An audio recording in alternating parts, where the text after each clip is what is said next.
Today I've been given the chance to unbox this Komodo-X kit here at Max Digital in Costa Mesa. I'd like to thank the owner of this camera, Dathan Graham, for giving me the opportunity to share this unboxing moment with you. He's out on the gig right now, and for once, I'm not, so the timing of this worked out nicely. I hope you'll give him a follow and check out his work. Now, without further ado, let's release the dragon. The Komodo-X sits nicely in between the Komodo at $6,000 and the Raptor Super 35 at $18,000. Now, it didn't cost $12,000 like I thought it would. They actually retail for $9,995. And with that increase over the Komodo, you're going to get double the frame rates, but half the frame rates of V-Raptor. You're going to get better dynamic range, the same phantom-powered audio connection as the V-Raptor, and you're also going to get CFx media and an integrated micro V-Lock battery mount, just like V-Raptor. Another thing that you're going to get with the Komodo-X is the RMI capability, which means that all of the same DSMC3 monitors that work with V-Raptor and V-Raptor XL will work with the Komodo-X. That's just not possible on the Komodo. Let's go ahead and open up the box.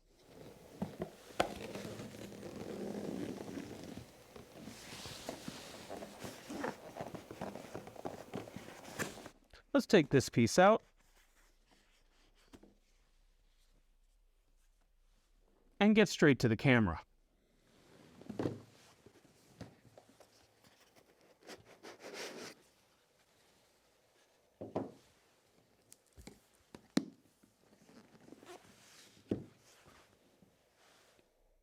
And this is the Komodo-X. On the front, you can see the locking RF ring, which helps secure RF lenses or any adapter you might be using more tightly. There's also a front record button right here. And that record button is assignable so that you can do different things if you don't want the record button or don't need to use it. You can assign it to be anything from magnify to false color or any other thing you might like. On the assistant side of the camera, you can see the power switch here, a small speaker, and another record button, which is also assignable. On the rear of the camera, you'll see the Wi-Fi antenna, the integrated USB-C port, which means you no longer need a Komodo link in order to get wired connectivity with this camera. You also see a single 12G SDI port, a headphone port, a locking 5-pin LEMO port, which works with any of the existing V-Raptor or the newest RE cameras accessories, because it's the same 00B sized 5-pin audio port. You also see a 9-pin EXT port, which works with Komodo accessories or Komodo cables, and then a full-size DSMC3 style AC input, 6-pin. You'll also see the integrated micro V-Lock. And I say micro V-Lock because if you use a full-size V-Lock, it will not clear the I/O ports on this side of the camera. On the operator side of the camera, we see the eject button, and I do agree with what they're saying online. The eject button does have a nice metal feel, which is an upgrade from the plastic buttons on the Komodo. You also see the CFx card door, and make sure you use Compact Flash Express Type B cards, and preferably ones that have been tested and are approved by RED. You also see the air intake for the cooling system, and the airflow has been reversed compared to Komodo. So if you're operating it like this, the air is no longer blowing on your face. It's instead taking the air, shoving it in this side, and coming out the assistant side of the camera. Looking at the top of the camera, we can see that I need to focus it. Looking at the top of the camera, you can see the same bolt pattern as Komodo, the pogo pins for communicating with the RMI interface or the DSMC3 monitors. There are buttons on this side: menu, up, down, select, and playback. And a nice improvement over the Komodo's buttons are that the up and down keys are raised. They're tactile so that you can actually feel which one is up and which one is down. And by feeling this menu key, which doesn't have a bump, in the dark, you can figure out which button is the one that you need to press based on how many buttons you feel that do or do not have the bump. That's a nice little improvement. It's the same size integrated screen as Komodo, and as you can see, there are M4 bolts on top, which will integrate with cages in the future, I'm sure, or with the forthcoming modules that Red is planning on releasing for this camera. And then looking at the bottom of the camera,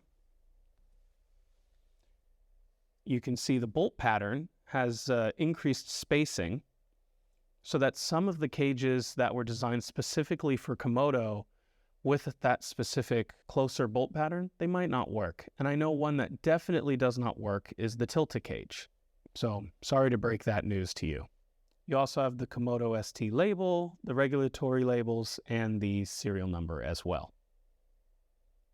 If you're wondering what this door is over here, that door is for a diagnostic port so that Red is able to diagnose the camera during service without having to take the entire Komodo apart. Because taking apart cameras is a bad idea. Ask me how I know. Let's go ahead and take a look at what else is in the box. Under this flap here, you have a red sticker and a DSMC3 class power adapter, the same power brick that comes with the V-Raptor.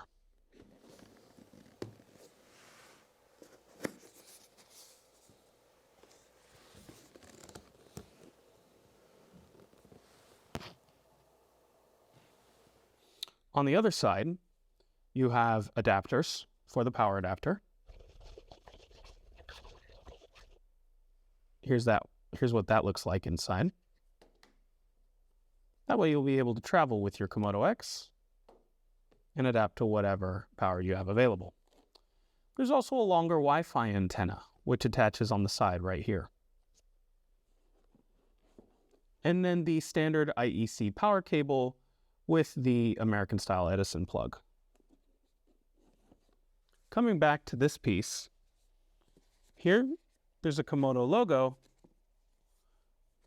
with a quick start guide and some helpful tips and tricks and QR codes to get you started. Next, let's actually open up the charger so we can start charging some of these micro V-mount batteries.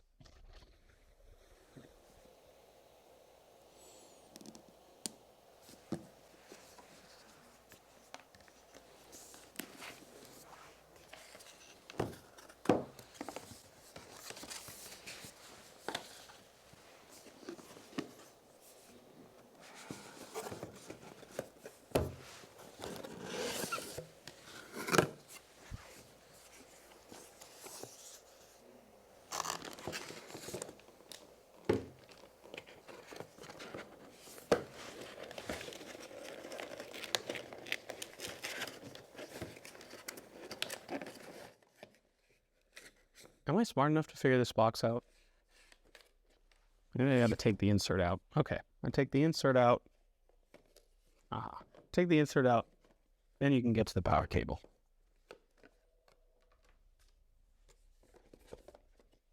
Now this is the Red Micro V-mount battery. This isn't the one that Red just released. That's a 47 watt-hour nano-sized battery. It's actually a little bit smaller than the dimensions on the back of the Komodo-X or the V-Raptor. This fits nicely on the integrated V-mount on the back of the camera. Just like that. But does give you a full 98 watt-hours of battery life, or about 2.5 to 3.5 hours, depending on how high your frame rate is and whether or not you have the 7-inch touchscreen powered by the camera on the build as well. That's why there's a little bit of a variance between how much time you can get on one of these V-locks. So I'd say it's somewhere in the middle, and let's just call it 3 hours for each one of these 98 watt-hour micro V-mount batteries. Now we can use that sweet eject button. And the V-lock just comes out just like that. It's actually my first time working with V-lock. I've never worked with a V-lock battery before. Gold mount, which by the way is never going to happen. Red is only going to make these with a V-mount on the back because as much as we like to use gold mounts in the Americas, the rest of the world is solidly V-mount. The brick goes on just like that, and we can see it's already starting to charge. These micro V-mounts are made by Core SWX, and they're based out of New York, and they've been making batteries for quite a while now. So the boxes open up easily, just like this. Find a piece of foam on top, and then the micro V-mount battery right here. Let's take it out of the bag. Looking at one of these micro V-mounts up close, you can see the red logo and the watt hour on the front, and the fact that it's 98 watt hours is very important, as anything 100 and above is regulated fairly heavily when trying to travel on airlines. You also have a charge indicator, and you can just press this button here to see how well it's fully charged. It's a stealthy little Core logo on the side here. That's nice.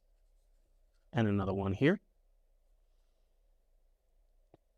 On the back, you can see all the regulatory information, and there's even a spot here to write the day and date that you put this battery into service. Your V-lock is here. And then on the top, there is a P-tap port and a regulated 5-volt USB output as well. That is something that this battery has that the Nano V-lock does not have. The Nano V-lock only has the P-tap port. It does not have a USB port as well. Let's go ahead and put this other battery on the charger as well. While these batteries are charging, let's check out the 7-inch touchscreen. The 7-inch touchscreen is packaged like this. There's a sleeve that slides off. And then you can see that it was made in collaboration with SmallHD. It's a magnetic clasp on the front. And you can see there's the monitor. I won't tip it too far forward because I don't want it to take a faceplant, but yeah, that's what it looks like. Taking a closer look at it, you can see that it shares DNA from both SmallHD and from Red. See a nice big red logo on the back, SmallHD on the front, and the form factor kind of has a Cine 7 sort of vibe. There are mounting holes on the sides and on the top, as well as 3 keys on the side for 4 keys on the side for user assignable buttons. And these are massively helpful because even going back to the earliest days of the DSMC-1 style cameras, here you can see a 4.7 inch, which is actually technically a DSMC-2 monitor. But on these early monitors, the 5-inch and the 9-inch and the 7-inch and the 4.7, they've always had these 4 buttons on the top left side of the screen. And the way that I have mine configured is the top is the magnify, the bottom is false color, and these 2 middle ones are typically configured for brightness, but I usually do edge or focus peaking on these 2 as well. And then from time to time, I may assign one of them to the Geoscope, which is a super helpful tool. Now, it is a cableless monitor, and you can see that it attaches using these pogo pins right here, but it does have a small cable, an RMI cable, to go from here to here. And the great thing about that is these RMI cables are available in different lengths so that you are able to mount the monitor further away from the base. It doesn't just have to be on the base like this. The monitor is able to tilt using just this 15mm clamp, which is useful because then it means that you can mount it on your rig in any other sort of way that uses a 15mm rod. The other thing too is that there's a way to attach a trigger on top of the RMI block that communicates with the camera. This block here, this vertical piece, contains the board that controls the monitor and communicates with the camera. So this goes on to the Komodo-X just like this.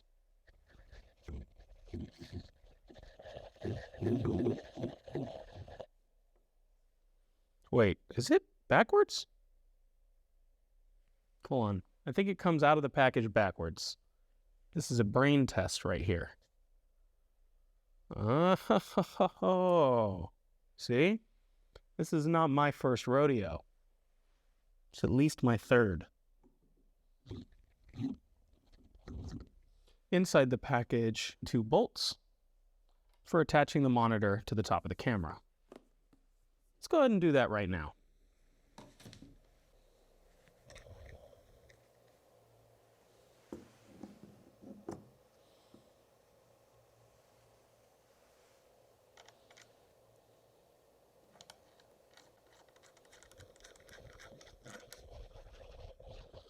So once you put these two bolts in for the first time,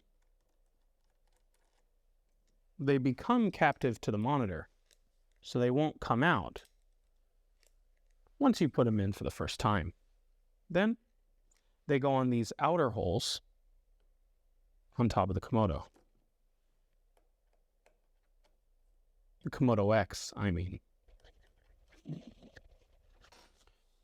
And you can see just like that, we've now put the 7-inch touchscreen on top of the Komodo-X.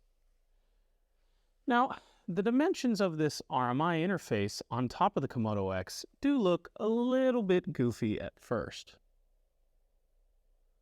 But that's because this adapter was first manufactured for the V-Raptor, and the V-Raptor is a little bit wider than the Komodo. I think once you put some Timmy ribs or the RF to PL electronic ND adapter on the camera, that will kind of beef up the sides of this camera and then make this dimension look a little bit nicer. It does kind of look like the camera is wearing the bigger brother's pants with just the RMI on and nothing on the side. And that's important to mention too, is that the Timmy ribs, my Stormbox XR, things that were meant to mount on the side here will mount right on these M4s because they are the same dimensions. There's just a couple more things left to unbox in this kit. Let's take a look at the CFx Reader. The reader itself, and what looks like probably documentation.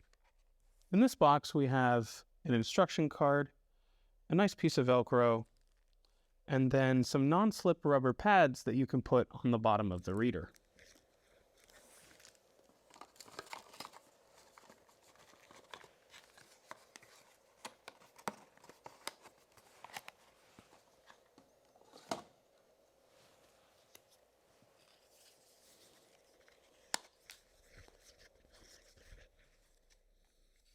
The package opens just like this.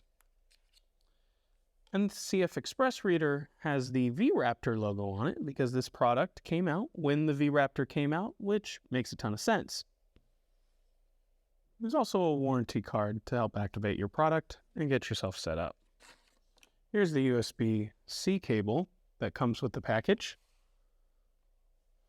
And it comes with even a nice piece of red digital cinema Velcro. Now this USB-C cable is a 3.2 cable, so it offers the fastest transfer speeds, up to 20 gigabits per second, and it also includes power delivery 3.0, which is up to 100 watts or 5 amps. And you can tell I definitely knew this information and am not just reading it off of the back of the package.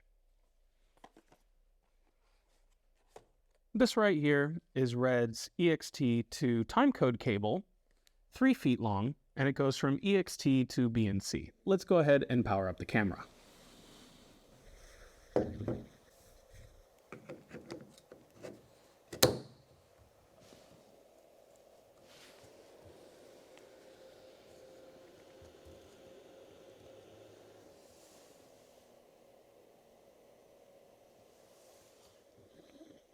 Now the first time it powers up, it does take a little bit of time to boot up as it comes to life. I really like this boot animation.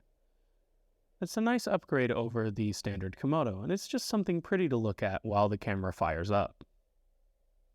Hopefully they can sneak this into the regular Komodo as well as the V-Raptor and V-Raptor XL. Alright, so first things first, it looks like the monitor firmware already has an upgrade available, so let's go ahead and get that rocking for Dathan as well. We'll go ahead and click yes. So while it's doing that update, let's chat a little bit about what I've observed so far unboxing this Komodo-X and from what I've seen online. It seems like the Komodo-X was primarily made for 3 industries. Clearly, they've made it for the feature and scripted film industry, and it's a nice upgrade from the standard Komodo where you're still looking for a crash cam class of camera that hits a certain price point where you can feel like the bodies may be expendable if you need them to be. But with the better dynamic range, locking RF ring, the integrated RMI capability, I think that Komodo-X is really suited for owner-operators.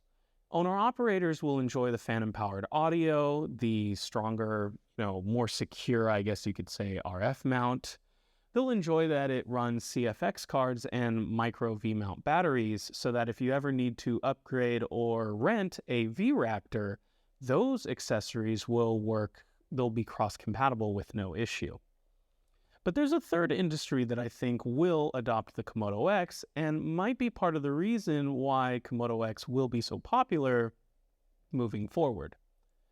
I think the Komodo-X is actually suited really well for the next generation of IP broadcast. Live events, live sports events, spectacles, things that require cinematic cameras for their live broadcasting. The Komodo-X is going to be well suited to that, not just because of the 12G SDI out, but because the Komodo-X will be compatible with Red Connect, and I'm sure there will be a Red Connect module for this camera coming out later this year. Now that that's done, let's put a lens on this camera. How about a RF 24-70, perhaps?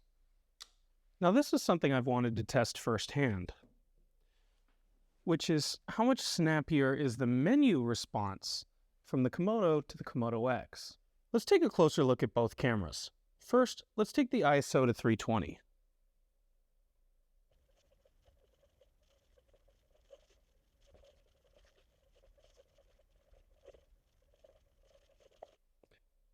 Next, let's take the white balance to 3200.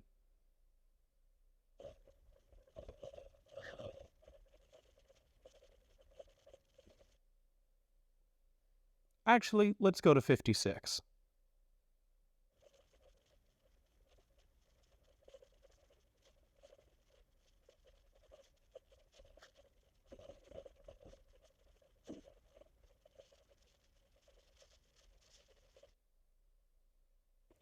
Finally, let's set our shutter to 172.8.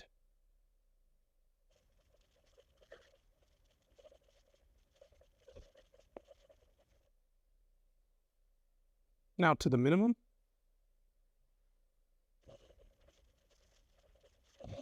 And the maximum.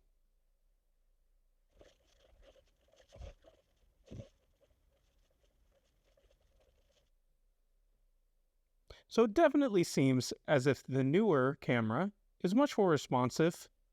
It just seems so much more confident with all of its touchscreen actions. And since the touchscreen is how you primarily interact with this camera, it is a nice thing to have, but not a deal breaker if you're in between a Komodo-X or a Komodo. One more thing to check is how responsive the DSM-C3 7-inch touchscreen is with the Komodo-X. So let's move the white balance to 5600. That actually looks like a bit too much, so let's dial it back to 4. Let's take the ISO up.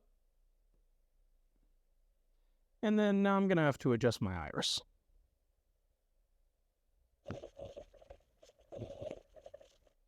Histogram looks a little low, so I'll give some iris back. Format looks good. And I think Rec 709 is just fine. And then with the frame rates, we can go all the way up to 80 frames per second.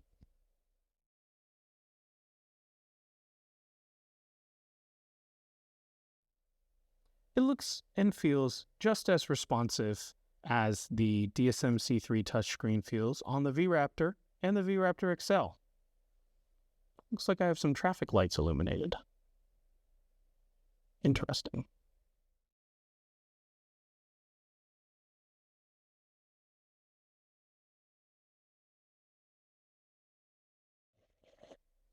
Over here on the left,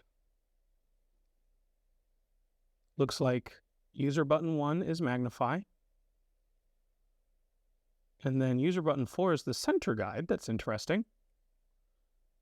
2 is peaking, and 3 is zebra. So they have the same shape as the 1, and then the arrow up, arrow down, and then the bottom button.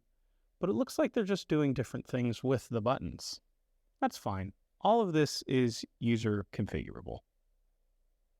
And then, yep, that's where you would mount the top handle. Cool. Once again, I'd like to thank Dathan Graham for letting me unbox his camera in front of you guys today, and to Max Digital for letting me film this video in their awesome space. Devin, you're going to get a pack of sprigs, and you're going to get some storm cables, and those are going to go in your box. And if you'd like to check out the Komodo-X, or if you want to just know more about Red products in general, definitely reach out to Max Digital, let them know Thompson Visuals sent you, and I'll make sure some storm cables go in your box too. Other than that, if you liked the video, like the video and consider subscribing. And I'll see you next week. Cheers.